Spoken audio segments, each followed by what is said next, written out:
Baik, di sini saya akan menjelaskan materi yang berjudul tentang kebijakan pendidikan kompetensi kebidanan. Langsung saja di sini saya akan menjelaskan pengertian kebijakan pendidikan kompetensi kebidanan, yaitu serangkaian aturan, standar, dan pedoman yang ditetapkan pemerintah dan organisasi profesi untuk mengarahkan proses pendidikan kebidanan agar menghasilkan lulusan yang kompeten, profesional, dan sesuai dengan kebutuhan layanan kesehatan masyarakat. Tujuan kebidanan pendidikan kebidanan menjamin mutu lulusan bidan yang kompeten dan profesional, menyesuaikan standar pendidikan dengan kebutuhan sistem kesehatan nasional, meningkatkan keselamatan ibu dan bayi melalui pendidikan berbasis kompetensi, mewujudkan pendidikan kebidanan yang sejalan dengan standar globalisasi misalnya ICM atau SDGs. Landasan hukum dan regulasi.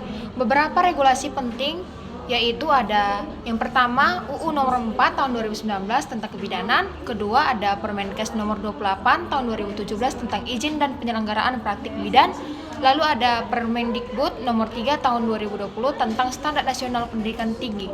Berikutnya ada standar kompetensi bidan atau Kemenkes dan IBI, lalu ada ICM Global Standard for Midwifery Education.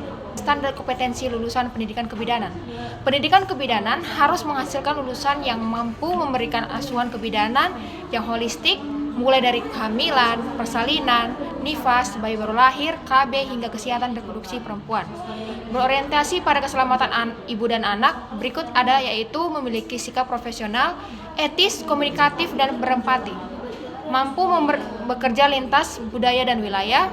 Pendidikan berbasis kompetensi atau KBK. Pendidikan kebidanan di Indonesia menerapkan kurikulum berbasis kompetensi atau KBK. Fokus pada penguasaan pengetahuan, keterampilan atau skill, dan skip atau attitude. Pembelajaran berbasis masalah dan praktik langsung atau clinical placement.